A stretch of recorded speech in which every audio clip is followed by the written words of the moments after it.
Hi everybody, Tony Staunton here and welcome back to The Productive Entrepreneur, helping you to get organised, get productive and make more profit. Now, continuing on with our habits series, this lecture is entitled Daily Habits. So what are the daily habits that you can use to get you organised, increase your productivity and eventually increase your profit? Well, let's go and find out. And as always, we kick off with a quote. You'll never change your life until you change something you do daily. The secret of your success is found in your daily routine.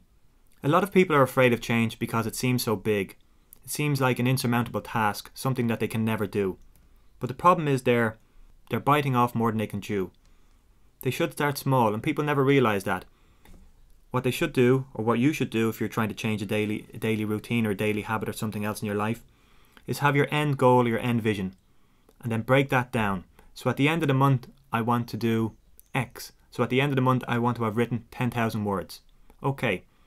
Well, week by week, I want to have written 2,500 words. Day by day, I want to have written 500 words. So breaking things down into small baby steps eventually lead and build up into your goal, into your achievement. So never forget that. It might seem like a daunting task, whatever it is you're trying to change in your daily life, but breaking it down into its smaller parts makes it much simpler and much easier to handle.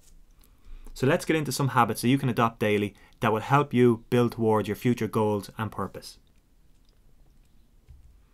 Habit number 1 is to write your do list the night before. The high achievers always write their to-do lists every evening before bed or before their dinner, so they're prepared for their following day. This helps to clear your mind, reduce stress and anxiety.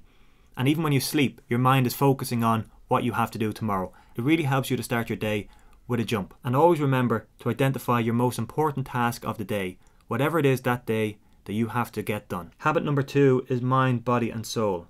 And this is something that it took me a long time to come to terms with, or to do, I suppose, in my daily routines. 90% of the super successful practice some form of physical concentration or health-focused activity at some point in their day. For me, it's meditation, and this seems to be a very popular habit and on the rise. Every day for 15 minutes I meditate, and I meditate on different things: focus, relationships, creativity. I use an app called Headspace, which allows you to select what type of topic you would like to meditate on or goal you would like to meditate towards. And I can't recommend that app highly enough. For some people, instead of meditation, it could be a run, it could be the gym.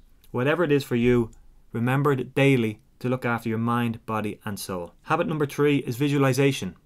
95% of successful achievers practice writing down their goals, plans or vision for success on a regular basis. Now, why do you say write it down? And this is a question I often used to ask myself. I know my goal in my head. Your goal could be to make $1 million in 12 months. You have your goal in your head. Why do I need to write it down? Somewhere where I might forget it or I might lose it. Well, research has shown that by writing things down, you create a deeper connection with your goal. There is nothing quite like writing something down.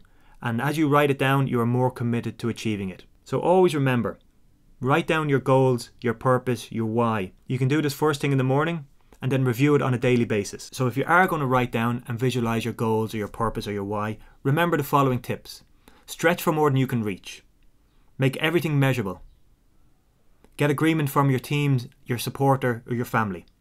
And set time limits. Habit number 4 is gratitude and positive talk. Being grateful and focusing on the positive seems to be a common priority in the lives of the highly successful. Gratitudes and being thankful are powerful, and a lot of people nowadays are catching on to this. It is something that I never really considered or thought about, but I now keep a gratitude journal where every morning I write in what I'm thankful for, what I'm grateful for, and what I'm happy about. For me, it really brings a sense of what I have in my life to light and to the front. So you might think that your business is failing, you might think that you're stressed, but as you write in your journal you realise, well, actually you're healthy, your family are healthy, your kids are healthy, things are not as bad as they seem. And you look back on your darker days through the goggles of your gratitude journal and realise, what was I thinking back then? So gratitude and positivity are a big thing. My 5th habit is self-development. The super successful focus heavily on learning new skills, reading and listening or watching podcasts, interviews or informational courses such as this, so you're doing something right. Self-development for me, I think I will never stop. It's something that I will never stop doing. Be it reading, taking new courses, watching TEDx talks, whatever it might be. The entrepreneur, the productive person, the successful person has an unstoppable sense of curiosity. And I think that is something that I will always have. Habit number 6 is networking. High achievers know and live by the saying, your network determines your net worth. So they make it a habit to work on building new bridges, collaborating, helping others, attending social events, and getting back to people and being a man or woman of their word. So if you don't already, make it a habit to increase your networking. And to wrap up, I'll just throw in one little bonus habit. Meetings and accountability. Now we'll talk about accountability further on in another lecture, but this is something that is highly practiced by the very successful. Holding accountability calls each week or a coffee catch up with a mentor or business partner to hold each other accountable. You need somebody in your life to be answerable to, be that personal or business. If you're new to these habits, then I would recommend starting with 2 or 3 habits and making them easy, short sessions so you don't shock yourself out of the commitment. Just know that naturally this will feel uncomfortable until you can solidify it as a hard-wired habit in your unconscious mind. But the key is to commit and try it for at least 66 days. New research by the London School of Economics has realised that it takes 66 days to form a habit. Not 21, not 40, not 50, not 65, 66. So stick with it, and as we said in the last lecture, mark off your progress daily. As always, thank you for listening, and if you have any questions, just ask.